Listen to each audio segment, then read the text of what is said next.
Hello friend, स्वागत है आपका हमारे YouTube channel Indian BRD classes में। मेरा नाम है शशिकांत। उम्मीद करता हूं कि आप सभी लोग अच्छे होंगे। यदि आप चैनल पर नए हो तो प्लीज़ चैनल को सब्सक्राइब कर दीजिएगा और साथ ही बेल आइकन को प्रेस करके ऑल नोटिफिकेशन पर क्लिक करिएगा।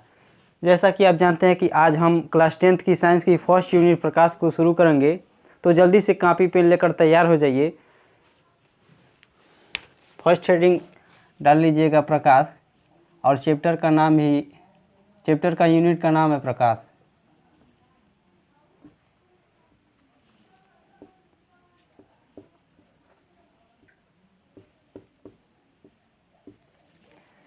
चैप्टर को स्टार्ट करने से पहले हम बता देते हैं कि इस चैप्टर में क्या क्या पढ़ना है।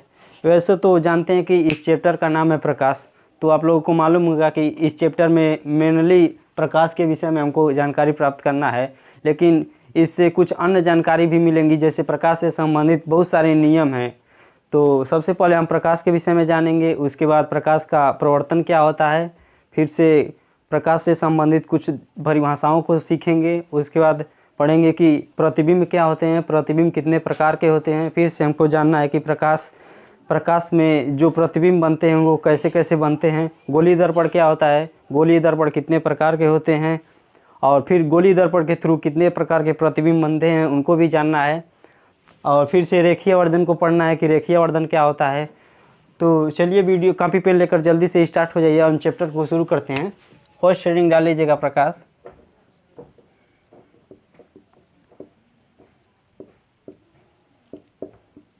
यूनिट का नाम भी प्रकाश है और चैप्टर में फर्स्ट हेडिंग डालिएगा प्रकाश।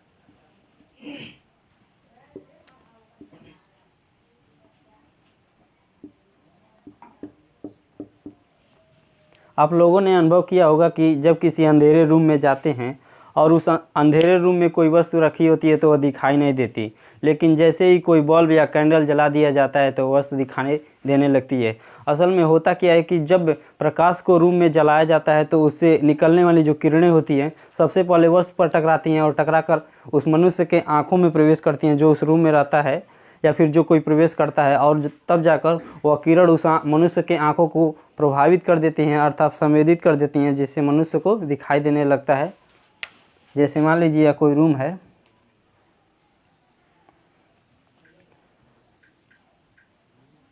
और उसमें कोई वस्तु रखी गई है, पिन बोल सकते हैं इसको, और यह दरवाज़ा है। इससे कोई मनुष्य यदि प्रवेश कर रहा है तो यदि उस रूम में अंधेरा होगा तो दिखाई नहीं देगा, लेकिन जैसे ही मान लीजिए इसमें कोई बल्ब जला देते हैं तो उससे निकलने वाली जो रोशनी होगी, जो किरण होगा, सबसे पहले इस वस्तु पर टकराएगा और टकराने के पश्चात इन मनुष्य के आंखों में प्रवेश करेगा। और चूँकि प्रकाश को विकिरण भी कहा जाता है, और यह विकिरण मनुष्य के आंखों को प्रभावित करेगी, जिससे मनुष्य यह वस्तु को देख सकता है। जिस प्रकार से प्रकाश की परिभाषा को हम लिख सकते हैं, प्रकाश एक विकिरण ऊर्जा है जो मनुष्य के आँखों को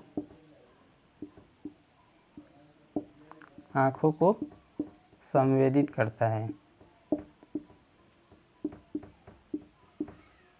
संवेदित करता है, जिससे वह वस्तु मनुष्य को दिखाई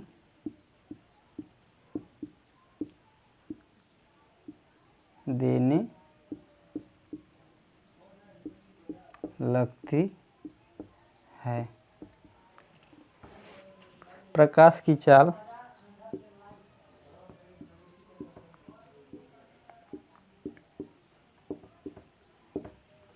निर्वात में निर्वात में 3 × 10⁸ मीटर पर सेकेंड होता है।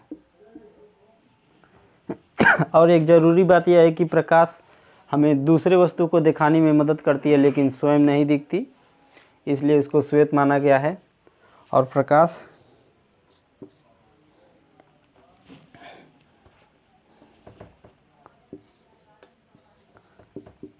विद्युत चुंबकीय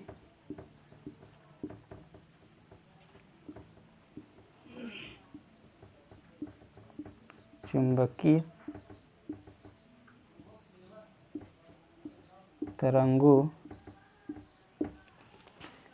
के रूप में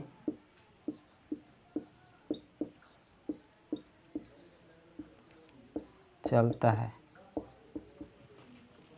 इस नियम को, जो कि प्रकाश विद्युत चुम्बकीय तरंगों के रूप में चलता है, मैक्सवेल ने दिया था। आपको क्लास 12th में पढ़ाया जाएगा, उसका लास्ट चैप्टर है इलेक्ट्रोमैग्नेटिक वेव। उसी में मैक्सवेल ने कहा थे, मैक्सवेल ब्रिटिश के एक वैज्ञानिक थे, उन्होंने 1865 ईस्वी में बताया था कि प्रकाश विद्युत चुम्बकीय तरंगों के रूप में चलता है। उन्होंने कहा था कि जब किसी विद्युत परिपथ में विद्युत धारा प्रवाहित की जाती है तो उससे ऊर्जा तरंगों के रूप में संचरित होती है और उन तरंगों को विद्युत चुम्बकीय तरंगे कहा था। और यह तरंग की दिशा विद्युत चुम्बकीय तरंगे और चुम्बकीय क्षेत्र की दिशा के अभिलंबवत होती है। उन्होंने केवल गणितीय तर्क के आधार पर यह बताया था कि जो तरंगे चल रही हैं उनकी चाल 3 × 10⁸ मीटर पर सेकेंड होती है, जो कि प्रकाश के चाल के बराबर होती हैं। इस प्रकार से उन्होंने मत दिया कि प्रकाश को हम विद्युत चुम्बकीय तरंगे मान सकते हैं। इतना आप नोट कर लीजिएगा। यदि नोट नहीं करना चाहते हैं तो मैंने टेलीग्राम चैनल का लिंक अपने डिस्क्रिप्शन बॉक्स में दे दिया है, आप वहां से जाकर मेरे टेलीग्राम चैनल को ज्वाइन कर लीजिएगा और PDF को डाउनलोड कर सकते हैं।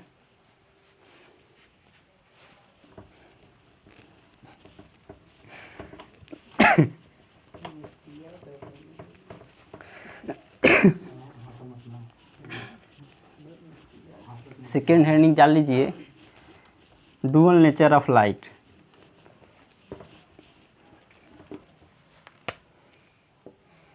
प्रकाश की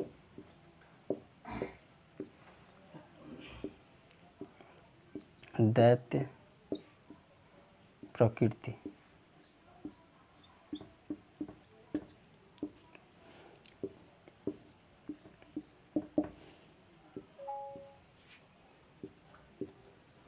डुअल नेचर ऑफ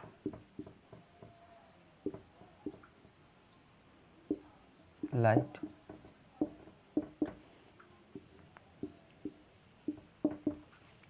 प्रकाश की दैत्य प्रकृति से हमारा आशय यह है कि प्रकाश में 2 गुण विद्यमान हैं। एक तो प्रकाश कण की भांति व्यवहार करता है और दूसरा प्रकाश तरंग की भी भांति व्यवहार करता है। प्रकाश से संबंधित कुछ ऐसी घटनाएं हैं जैसे परावर्तन, जो कि आपको इसी चैप्टर में पढ़ना है, अपवर्तन इसी चैप्टर में पढ़ना है, और व्यतिकरण, विवर्तन और ध्रुवण, ये 3 घटनाएं जो हैं आपको क्लास 12th में पढ़ना है। यही 5 घटनाएं प्रकाश को तरंग मानकर इनकी व्याख्या की जा सकती है। इनकी व्याख्या प्रकाश को कण मानकर नहीं की जा सकती। और कुछ ऐसी घटनाएं हैं जिनका नाम है फोटो इलेक्ट्रिक इफेक्ट, प्रकाश विद्युत प्रभाव, कॉम्पटन प्रभाव और रमन इफेक्ट।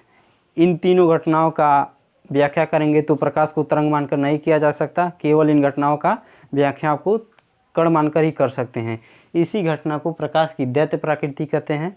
इस घटना को आप 12th में पूरा विस्तार से पढ़ेंगे। केवल इसमें आपको यही परिभाषा ही बताई जाएगी कि डुअल नेचर ऑफ लाइट क्या होता है। मेरी बातों को आप लोग इतना समझ रहे होंगे। ये घटनाएं हम लिख देते हैं। कण पर आधारित, कण पर आधारित घटना, जैसे प्रकाश, विद्युत प्रभाव, कॉम्पटन प्रभाव, कॉम्पटन प्रभाव, रमन प्रभाव, रमन प्रभाव।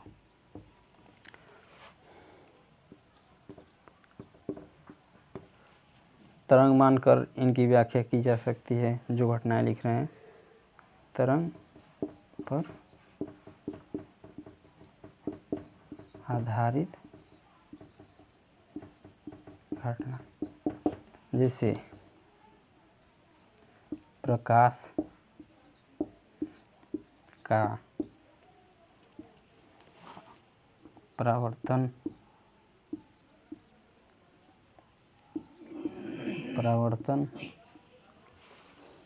अपवर्तन,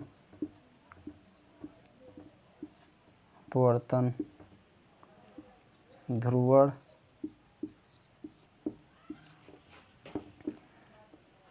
व्यतिकरण,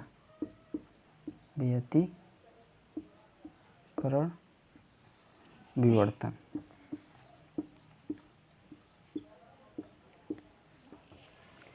प्रकाश के परावर्तन और अपवर्तन को आप लोग इसी नेक्स्ट हेडिंग है उसका, उसमें पढ़ लेंगे। ध्रुवण, व्यतिकरण, विवर्तन, ये आपको क्लास 12th में बताया जाएगा और इन सभी घटनाओं को भी 12th में बताया जाता है। प्रकाश को कण मानकर प्रकाश विद्युत प्रभाव, कॉम्पटन प्रभाव और रमन प्रभाव की व्याख्या की जा सकती है, और प्रकाश को तरंग मानकर प्रकाश के प्रवर्तन, अपवर्तन, ध्रुवण, व्यतिकरण और विवर्तन की घटना का व्याख्या किया जा सकता है।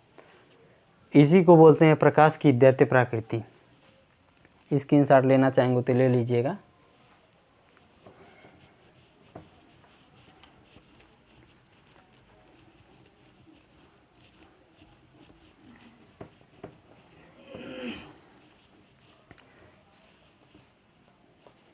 नेक्स्ट हेडिंग डालिएगा, प्रकाश का प्रवर्तन। प्रकाश का प्रवर्तन।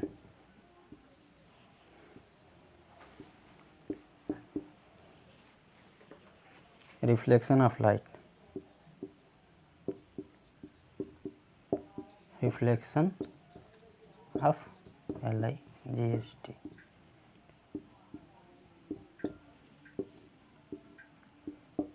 प्रकाश विद्युत प्रभाव बता देते हैं कि क्या होता है। प्रकाश विद्युत प्रभाव, इसको जानने से पहले इसको थोड़ा बता देते हैं। जैसे मान लीजिए ये कोई धातु की प्लेट है और यहाँ से परावैंगनी किरणों को इस धातु की प्लेट पर भेजेंगे। जैसे ही परावैंगनी किरणें किसी धातु के प्लेट पर गिरेंगी तो यहाँ से इलेक्ट्रॉन उत्सर्जित होने लगते हैं।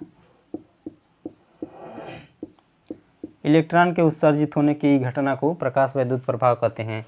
परावैंगनी किरणों के प्रभाव में किसी धातु की सतह से इलेक्ट्रॉन उत्सर्जित होने की घटना को प्रकाश विद्युत प्रभाव कहते हैं। इसका 12th में पूरा विस्तार से पढ़ाया जाएगा। सबसे पहले एक साइंटिस्ट थे जिनका नाम था हर्ट्ज। उन्होंने बताया कि जब विद्युत विसर्जन नलिका पर प्रकाश किरणों को डाला जाता है तो उससे इलेक्ट्रॉन उत्सर्जित होने लगते हैं और परिपथ में धारा प्रवाहित होने लगती है। इस घटना का 1 साल बाद एक साइंटिस्ट थे जिनका नाम है हाल्वेस, इस घटना का पूरी तरीके से पुष्टि किया और उन्होंने क्या किया कि एक विद्युत विसर्जन नलिका लिया।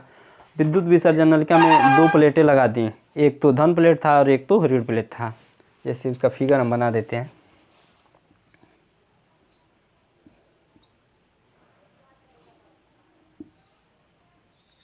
उन्होंने क्या किया कि एक बल्ब लिया और उसमें जस्ते की 2 प्लेटों को निर्वात में रखकर उनसे तारों को निकालकर एक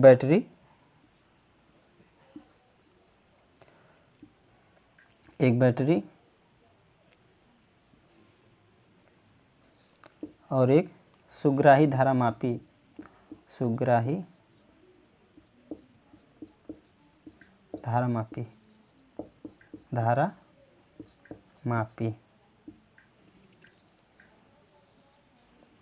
ये बैटरी है।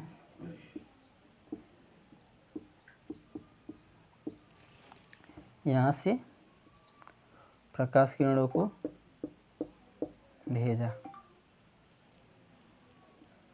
भेजे थे।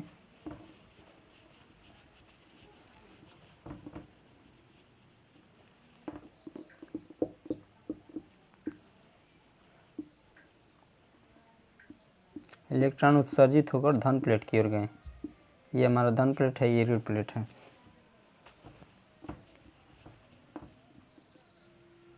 यहाँ से प्रकाश किरण आई और यहाँ से टकराकर, देखिए केवल हर्ट्ज ने बताया था कि प्रकाश वैद्युत प्रवाह, जब विद्युत विसर्जन नलिका पर परावैंगनी किरणों डालेंगे तो इलेक्ट्रॉन उत्सर्जित होगा और परिपथ पूरा होगा, जिससे परिपथ में धारा प्रवाहित होगी। इस घटना का 1 साल बाद हाल्वेस ने पुष्टि किया। हाल्वेस भैया आए और उन्होंने कहा कि जब परावैंगनी किरणों को धन प्लेट पर डालेंगे, ऋण प्लेट पर डालेंगे तो उससे इलेक्ट्रॉन उत्सर्जित होगा और उत्सर्जित होकर धन प्लेट की ओर जाएंगे। यहाँ से उत्सर्जित होकर धन प्लेट की ओर जाएंगे इस तरह, और तब परिपथ पूरा हो जाता है और परिपथ में धारा प्रवाहित होने लगती है। लेकिन जब परावैंगनी किरणों को डालना बंद कर दिए तब देखा कि परिपथ में कोई धारा प्रवाहित नहीं होती है, और जब पुनः परावैंगनी किरणों को धन प्लेट पर डालें तो परिपथ में कोई धारा प्रवाहित नहीं हुआ। हाल्वेस जी ने स्वयं इसका कारण नहीं बता पाया कि क्यों परावैंगनी किरणों को जब धन प्लेट पर डालते हैं तो प्रकाश मतलब वैद्युत धारा प्रवाहित नहीं होती। इसी के 1 साल पश्चात 1800, यह घटना 1897 में हाल्वेस ने बताया था। इसके 1 साल बाद 1898 ईस्वी में जे थॉम्सन ने यह सिद्ध किया कि किसी धातु की प्लेट पर जब परावैंगनी किरणों को डाले जाते हैं तो धातु की सतह से इलेक्ट्रॉन उत्सर्जित होते हैं। फिर 1900 ईस्वी में एक साइंटिस्ट हैं जिनका नाम था लेनार्ड। उन्होंने कहा कि देखिए, जब परावैंगनी किरणों को ऋण प्लेट पर डालते हैं तो उससे इलेक्ट्रॉन उत्सर्जित होते हैं और उत्सर्जित होने के पश्चात धन प्लेट की ओर आकर्षित होते हैं, जिससे परिपथ पूरा हो जाता है और परिपथ में धारा प्रवाहित होने लगती है। लेकिन जब परावैंगनी किरणों को धन प्लेट की ओर डालेंगे तो इससे इलेक्ट्रॉन तो उत्सर्जित होते हैं, लेकिन निकलने वाले इलेक्ट्रॉन ऋण प्लेट की ओर जाते हैं और नेचर में इलेक्ट्रॉन ऋणायन होते हैं और ऋण प्लेट की ओर जाते हैं, तो दोनों के बीच में प्रतिकर्षण होता है, जिससे परिपथ पूरा नहीं हो पाता और परिपथ में कोई धारा प्रवाहित नहीं होती है। इसी घटना को प्रकाश वैद्युत प्रवाह कहते हैं, और इस घटना से उत्पन्न जो भी धारा होती है उसे प्रकाश वैद्युत धारा कहते हैं। और इस घटना से उत्सर्जित, इस धातु के प्लेट से उत्सर्जित होने वाले इलेक्ट्रॉन को फोटो इलेक्ट्रॉन या फोटो इलेक्ट्रॉन कहते हैं। मेरी बातों को आप लोग इतना समझ रहे होंगे, उम्मीद करता हूँ। इसको केवल आप लोग याद रखिएगा, 12th में जाकर इसको पूरा डिटेल में हमें पढ़ना है।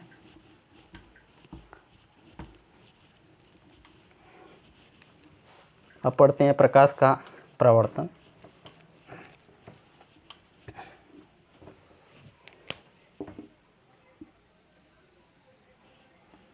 जैसे मान लीजिए यह कोई पालिशदार सतह है,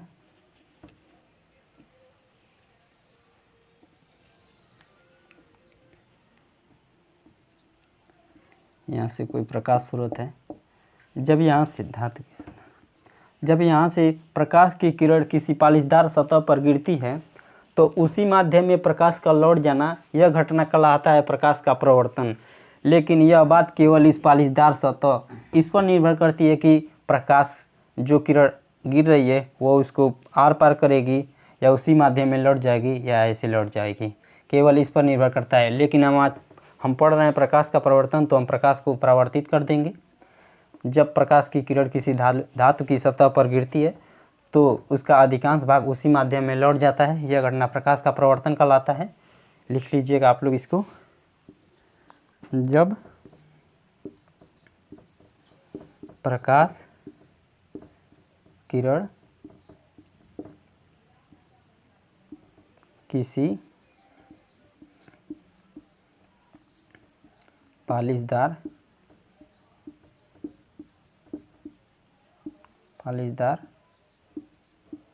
सतह पर गिरती है तो उसका अधिकांश भाग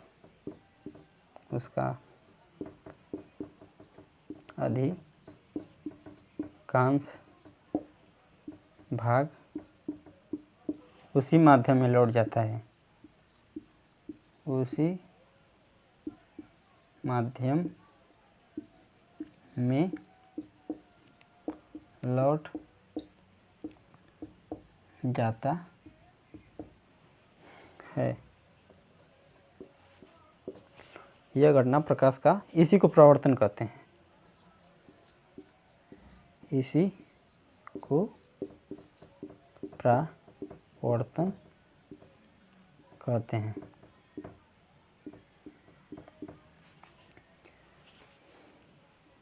जब प्रकाश की किरण किसी धातु की सतह पर गिरती है तो उसका अधिकांश भाग उसी माध्यम में लौट जाना, यह घटना प्रकाश का परावर्तन कहलाता है।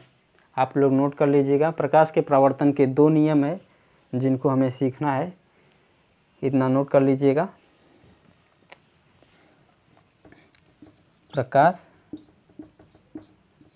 के परावर्तन के 2 नियम हैं।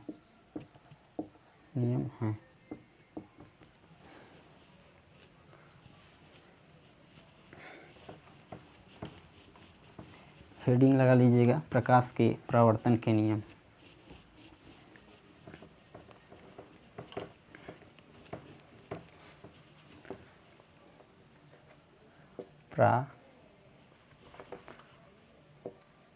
परावर्तन के नियम।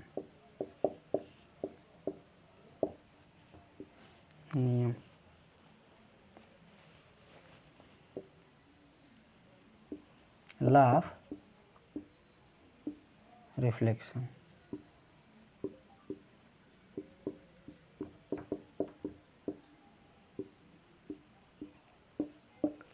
देखिए, प्रकाश के परावर्तन के नियम, इस हेडिंग से पहले एक हेडिंग और लिख लीजिएगा, प्रकाश से संबंधित कुछ परिभाषाएं।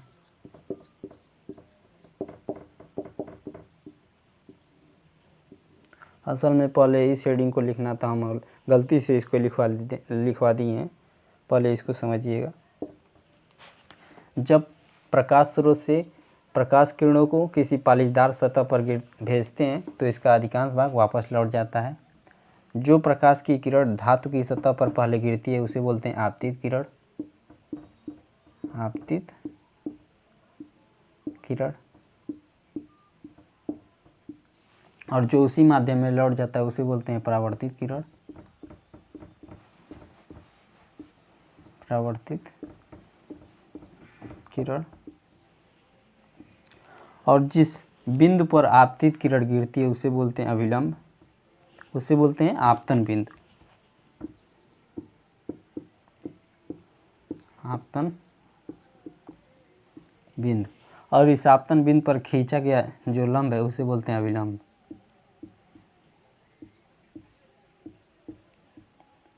अभिलंब। आपतित किरण और अभिलंब के बीच बने कोण को बोलते हैं आपतन कोण। आपतन कोण। और अभिलंब तथा परावर्तित किरण के बीच बनने वाले कोण को परावर्तन कोण बोलते हैं। परावर्तन कोण। इसी से हम प्रकाश के परावर्तन के नियम को निकालेंगे, आप लोग ध्यान दीजिएगा। लेकिन फिर से एक बार हम बता देते हैं, जब प्रकाश किरणों को किसी धातु की सतह पर भेजते हैं तो धातु की सतह पर गिरने वाली किरण को आपतित किरण बोलते हैं। और जो प्रकाश की किरणें धातु की सतह पर गिरने के पश्चात उसी माध्यम में लौट जाती है उसे परावर्तित कोण बोलते हैं, परावर्तित किरण बोलते हैं। और आपतित किरण जिस बिंदु पर गिरती है उसे आपतन बिंदु कहते हैं। और आपतन बिंदु पर खींचा गया जो लंब होता है उसे अभिलंब कहते हैं। और अभिलंब तथा आपतित किरण के बीच बनने वाले कोण को आपतन कोण कहते हैं। इसे आई से डिनोट करते हैं, आई। और अभिलंब तथा परावर्तित किरण के बीच बनने वाले कोण को परावर्तन कोण बोलते हैं, उसे आर से डिनोट करते हैं। प्रकाश से संबंधित परिभाषा यही थी। अब लिख लीजिएगा प्रकाश के परावर्तन के नियम।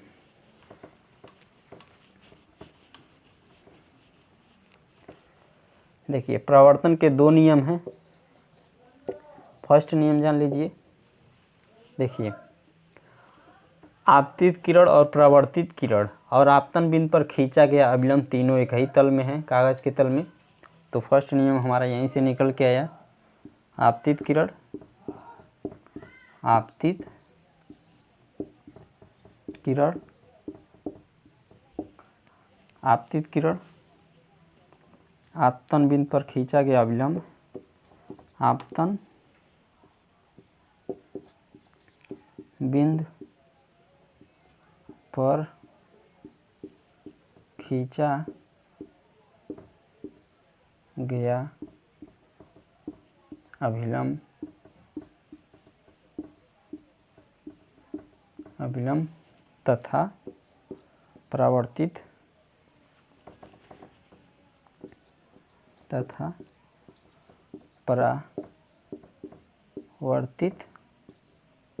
किरण।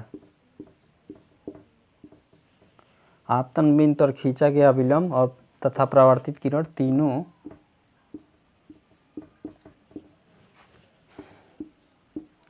एक ही तल में होते हैं,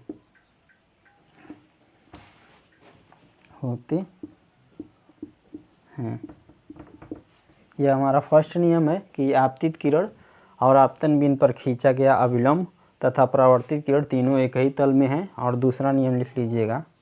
देखिए परावर्तन कोण सदैव आपतन कोण के बराबर होता है। परावर्तन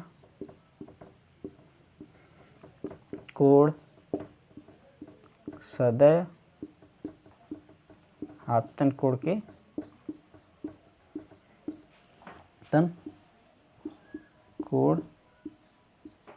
के बराबर होता है। बच्चे क्या गलती करते हैं कि लिख देते हैं कि आपतन कोण परावर्तन कोण के बराबर होता है। जाहिर सी बात है कि बाद में यह बना तो यह वाला पहले के बराबर होगा या छोटा होगा या बड़ा होगा। तो पहले वाले को लिखते हैं कि परावर्तन कोण आपतन कोण के बराबर होता है, न कि आपतन कोण परावर्तन कोण के बराबर होता है। यानी कि R = I। नोट कर लीजिएगा। नेक्स्ट हेडिंग डालिए प्रकाश की उत्क्रमणीयता।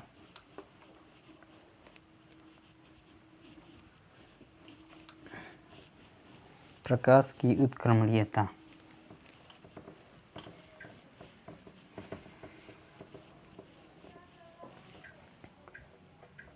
प्रकाश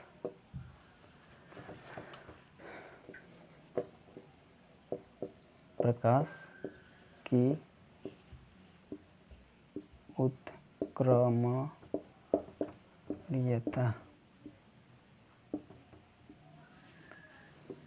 रिवल्सिबिलिटी ऑफ लाइट,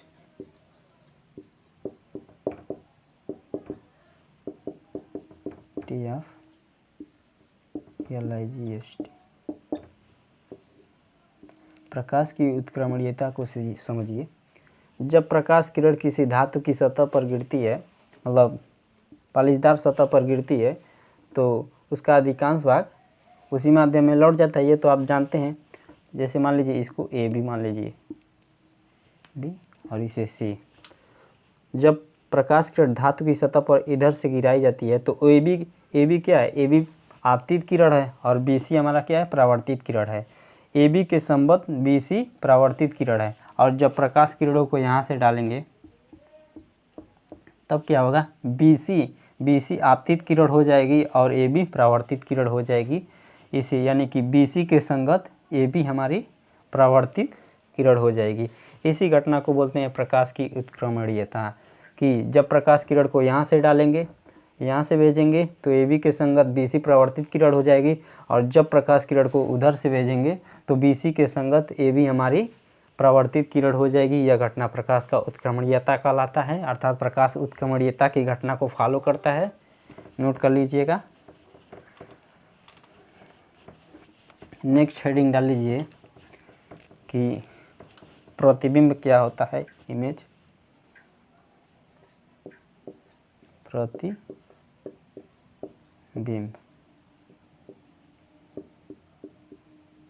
IM।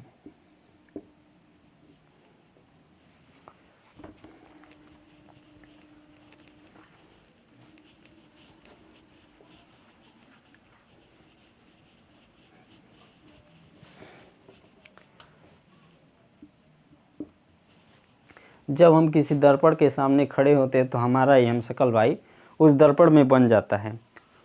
उस बने हुए प्रतिबिंब को ही उस बने हुए आकृति को या फिर जो हमारा जुड़वा भाई समशकल भाई बनता है उसी को बोलते हैं प्रतिबिंब। जैसे मान लीजिए यह कोई दर्पण है और इस दर्पण के सामने कोई वस्तु रखी गई है तो इसकी आकृति इस दर्पण में बन जाएगी। तो इस बनी हुई वस्तु को इस बनी हुई आकृति को इस वस्तु का प्रतिबिंब कहते हैं। इसकी परिभाषा हम लिख सकते हैं, जब किसी दर्पण के सामने कोई वस्तु रखी जाती है तो दर्पण में बनी आकृति उस वस्तु का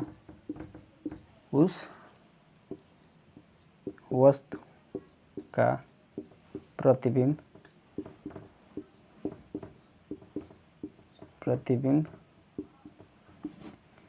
कहलाता है। स्वयं वस्तु को बिंब भी बोलते हैं, ये तो आप जानते हैं। प्रतिबिंब दो प्रकार का होता है। प्रतिबिंब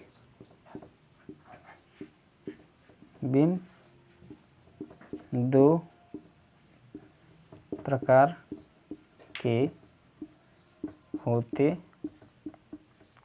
हैं। फर्स्ट इमेज को बोलते हैं, आप लोग इतना नोट कर लीजिएगा।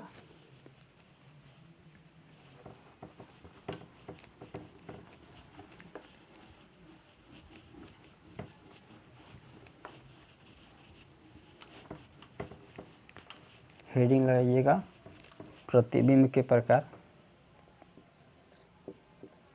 प्रतिबिंब के प्रकार, टाइप ऑफ इमेज।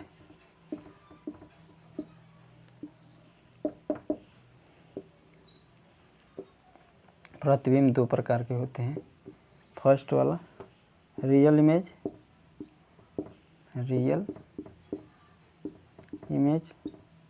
इसे बोलते हैं वास्तविक प्रतिबिंब।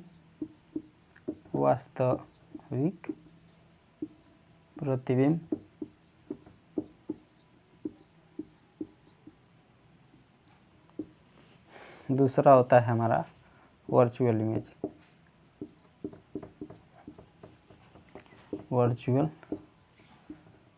इमेज, आभासी प्रतिबिंब।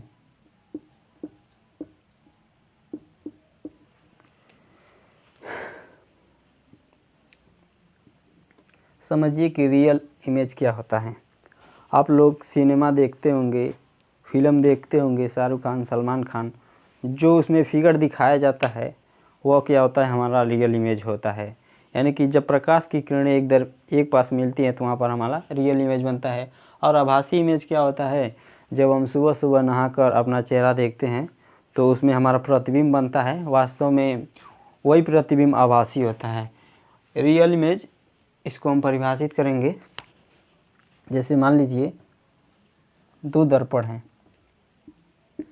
M1 M2 और यहाँ पर भी एक दर्पण है M1 M2 मिरर। जैसे मान लीजिए यहाँ से प्रकाश किरणें निकल कर आ रही हैं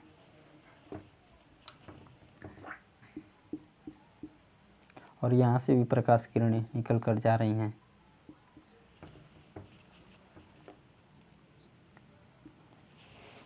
और यहाँ से 2 किरण निकल रही हैं और यहाँ से भी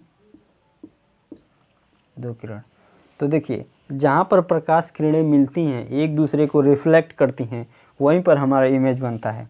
देखिए इस किरण को जब हम ऐसे आगे निकालेंगे, बढ़ाते हुए आगे करेंगे, तो यह किरण यहीं पर रिफ्लेक्ट करते हैं, यहीं पर काट रही हैं, तो यहीं पर हमारा प्रतिबिंब बनता है।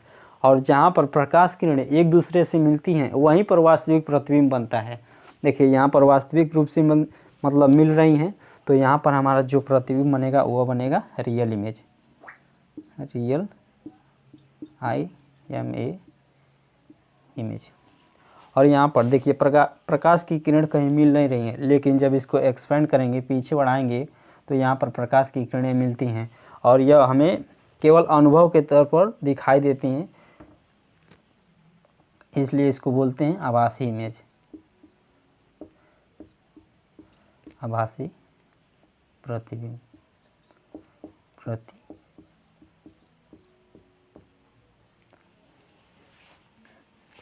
इसको एक और एग्जांपल से समझ सकते हैं।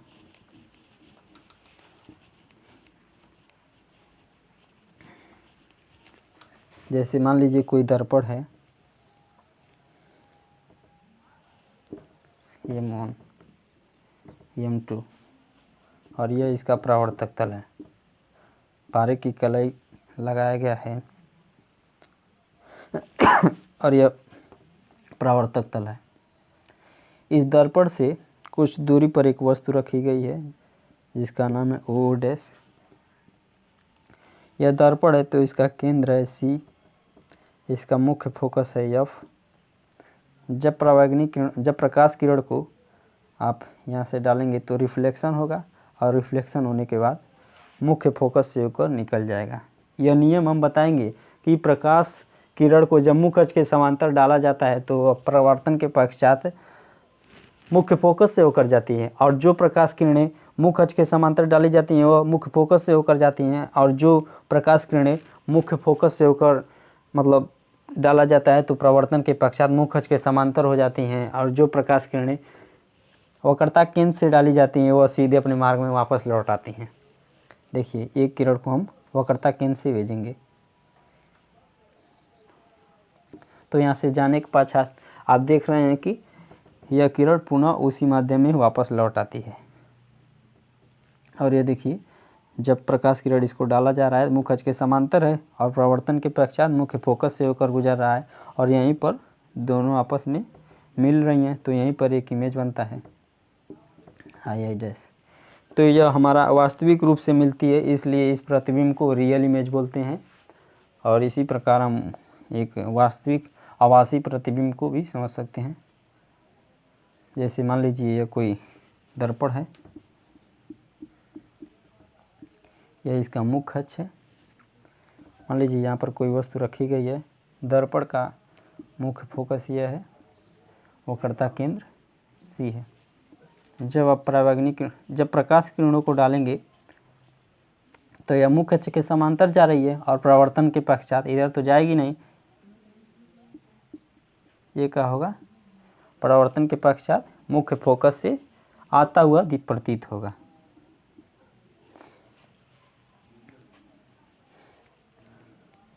और एक किरण को आप यहाँ से वक्रता केंद्र से भेजेंगे तो यह इसी माध्यम में जाएगी और पुनः असल में यहीं से टकरा कर वो वापस लौट जाती है, लेकिन लगता है कि यह किसी अन्य बिंदु से आती हुई प्रतीत होती हैं। और इन दोनों, इस किरण को आप ऐसे डाल लीजिए, जैसे लगेगा प्रकाश किरणें यहाँ से आ रही हैं, लेकिन असल में आती नहीं हैं, केवल अनुभव किया जाता है इस प्रकार से देखिए, इन दोनों किरणों को आप पीछे उठाएंगे, पीछे लेकर जाएंगे तो यह अनंत पर फिगर बनाएंगे। केवल उसको हम महसूस करते हैं, दिखाया नहीं जा सकता उसको कि कहाँ मिल रही हैं, वास्तव में अनंत पर मिलती हैं। तो इस प्रकार बने हुए प्रतिबिंब को आभासी प्रतिबिंब कहते हैं।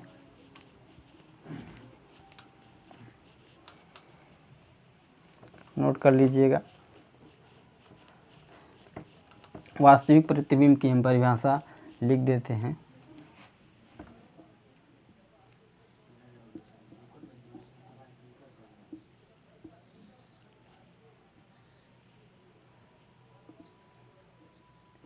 वक्रता केंद्र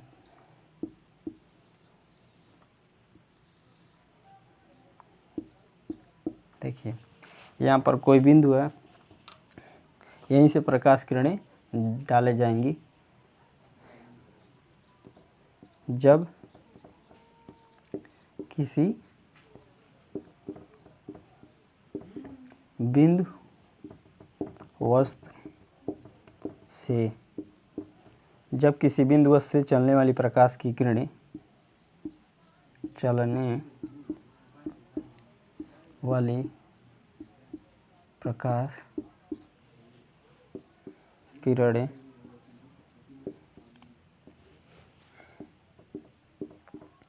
परावर्तन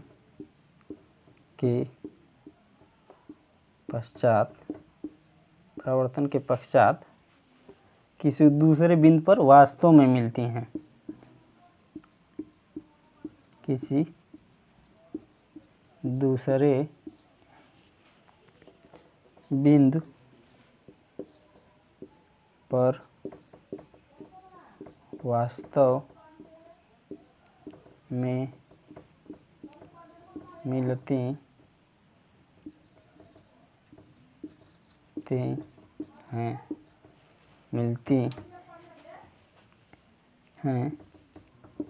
उसे रियल इमेज, वास्तविक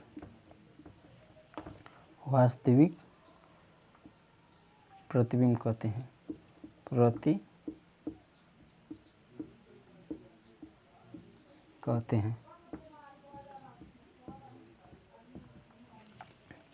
और इसी प्रकार वर्चुअल इमेज का भी परिभाषा हम लिख सकते हैं। जब किसी बिंदु से चलने वाली प्रकाश की किरणें परावर्तन के पश्चात किसी बिंदु से आती हुई प्रतीत होती हों या आभासी रूप से मिलती हों, उस बिंदु वस्तु का आभासी प्रतिबिंब कहते हैं। इसको आप नोट कर लीजिएगा। वर्चुअल इमेज की हम परिभाषा लिख देते हैं। आप लोग रटिएगा मत, यहीं से हम परिभाषा को लिखे हैं कि जब किसी बिंदु से चलने वाली प्रकाश की किरणें परावर्तन के पश्चात किसी बिंदु पर वास्तव में मिल रही हैं। देखिए, वास्तव में मिल रही हैं, उसी बिंदु को, यानी कि इसी बिंदु वस्तु के प्रतिबिंब बोलते हैं। इस इमेज का प्रतिबिंब बोलते हैं। आप लोग रटिएगा मत, नहीं तो भूल जाएंगे, समझिएगा। आभासी इमेज की परिभाषा हम लिख देते हैं। जब किसी बिंदु वस्तु से चलने वाली प्रकाश किरण जब किसी बिंदु से चलने वाली प्रकाश किरण परावर्तन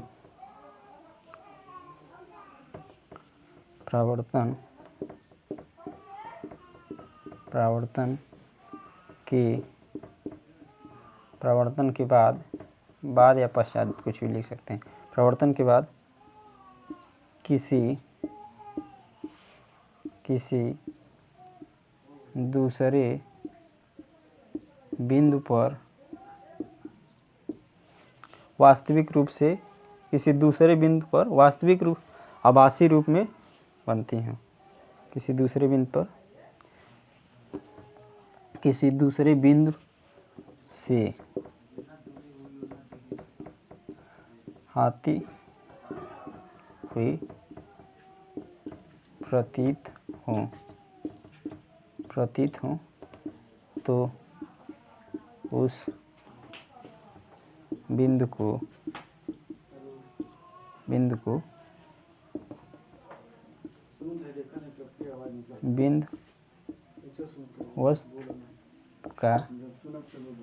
वस्तु का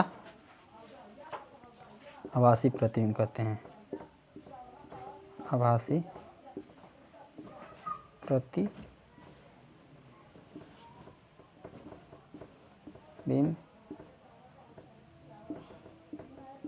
कहते हैं। वास्तविक इमेज को पर्दे पर लिया जा सकता है, इसका फ़ोटो नहीं लिया जा सकता, और इसका फ़ोटो लिया जा सकता है। इसका फ़ोटो लिया जा सकता है। नोट कर लीजिएगा आप, यदि आप चाहें तो नोट कर लीजिएगा, अदरवाइज टेलीग्राम चैनल का लिंक मैंने डिस्क्रिप्शन बॉक्स में दिया है, आप वहाँ से जाकर PDF को डाउनलोड कर सकते हैं। नेक्स्ट हेडिंग डालिए गोलीय दर्पण।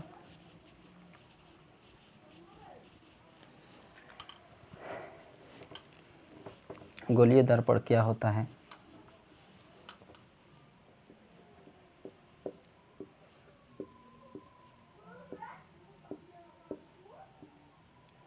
गोलीय दर्पण स्फेरिकल मिरर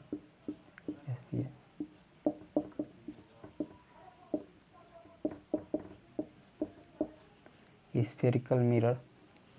समझिए, आप लोगों ने कांच का गोला देखा होगा, यदि इसको हम काट कर 70 से 80% भाग के निकाल दें तो कुछ इस प्रकार की आकृति दिखेगी। जैसे मान लीजिए कोई शीशे का गोला है, इसका हम काट कर 70 से 80% को निकाल दें भाग को, तो यह जो बचेगा इसी को दर्पण कहते हैं।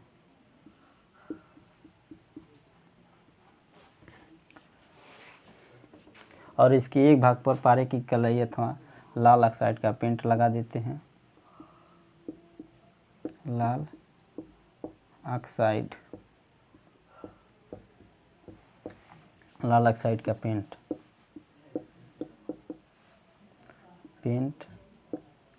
पारे की कलई और दूसरा जो तल होता है परावर्तक तल होता है। परावर्तक तल होता है। गोलीय दर्पण की हम परिभाषा इस प्रकार से लिख सकते हैं। दर्पण गोलीय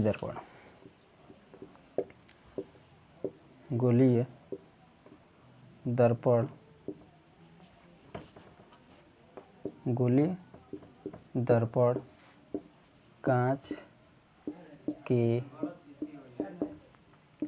खोखले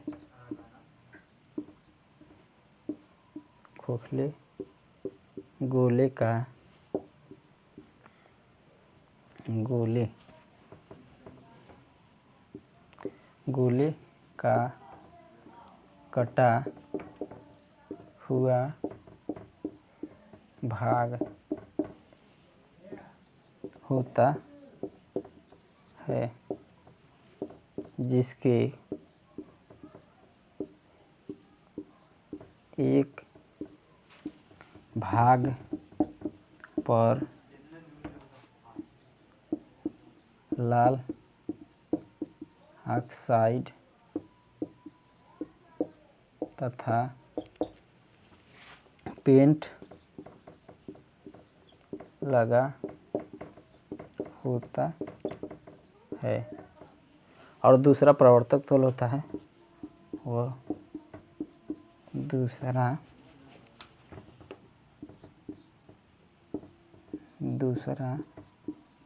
परावर्तक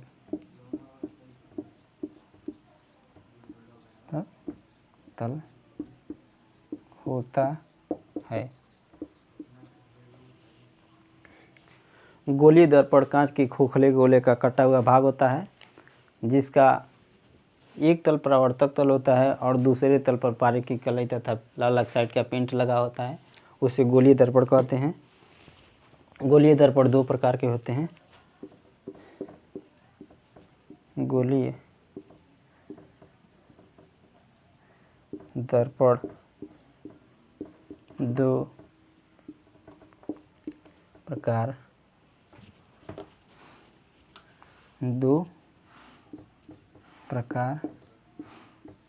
के होते हैं। फर्स्ट लिख लीजिएगा, अवतल दर्पण। अवतल दर्पण, concave lens, concave mirror, concave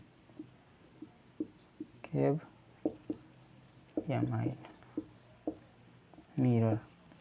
और दूसरा होता है अवतल दर्पण, उत्तल दर्पण। उत्तल दर्पण, कॉन्वेक्स मिरर।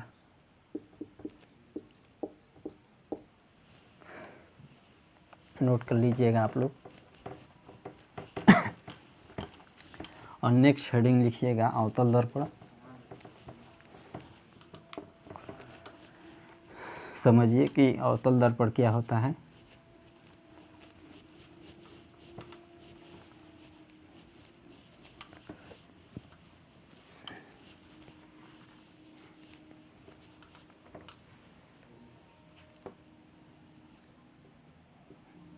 अवतल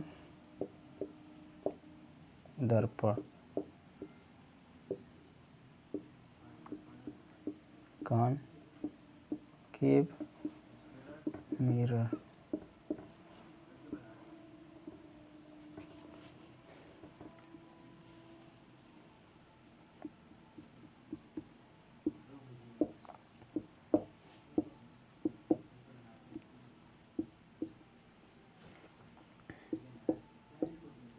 कॉनकेव मिरर। अवतल दर्पण किसे कहते हैं? देखिए, दर्पण दो प्रकार के होते हैं, एक तो अवतल दर्पण, दूसरा उत्तल दर्पण। अवतल दर्पण को इस प्रकार से परिभाषित कर सकते हैं कि वह दर्पण जिसका परावर्तन तल दबे हुए तल से होता है और एक तल पर पारे की कलाई अथवा पेंट लगा होता है और दूसरा परावर्तक तल दबे हुए तल से होता है। इसकी देखिए, जैसे ये मान लीजिए ऐसे हम कर दिए तो इसका परावर्तक तल ये वाला होगा, ये कोई गुफा नहीं है, इसको हम अवतल दर्पण ऐसे ही बनाया जाता है। इससे प्रकाश की किरणें यहाँ से मतलब रिफ्लेक्ट होकर परावर्तित होती है और ये हमारा पारे की कलाई अथवा पेंट लगा होता है इस बगल।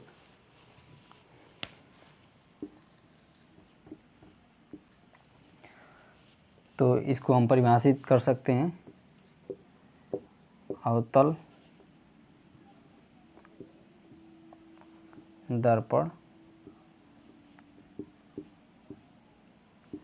कटे हुए खोखले का अवतल दर्पण कटे हुए खोखले का भाग होता है। जाहिर सी बात है, दोनों दर्पण कटे हुए खोखले गोले का ही भाग होता है, जिसका एक तल परावर्तक, जिसका परावर्तक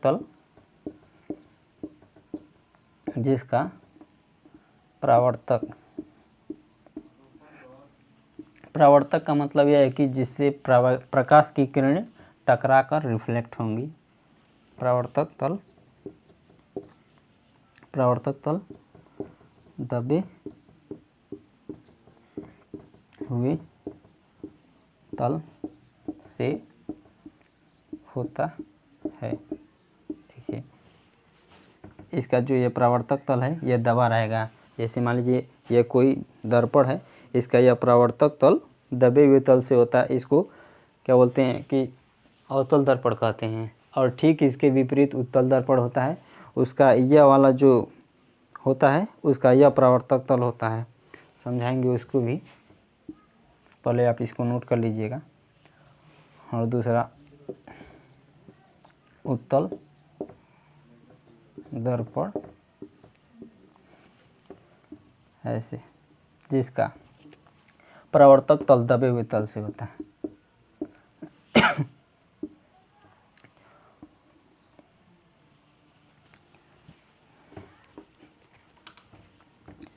ऐसी कोई दर्पण है, इसका यह परावर्तक तल है M1 M2। वह दर्पण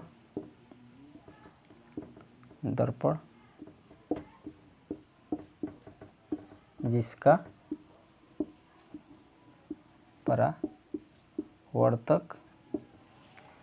परावर्तक उभरे हुए तल से होता है, उभरे हुए तल से होता है।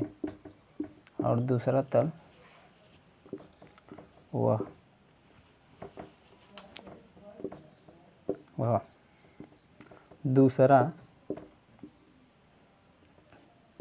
दूसरा तल पर वह दर्पण जिसका कि परावर्तन ऊपरी तल से होता है और दूसरा परावर्तक तल होता है। दूसरा तल जिसका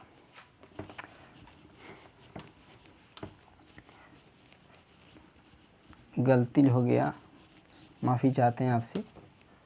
परिभाषा ऐसे है, वह दर्पण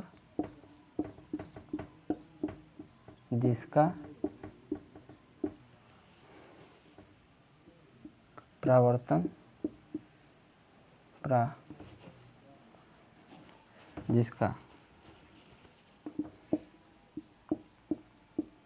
उभरा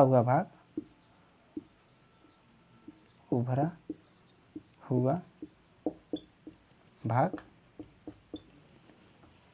परावर्तक तल होता है। वर्तक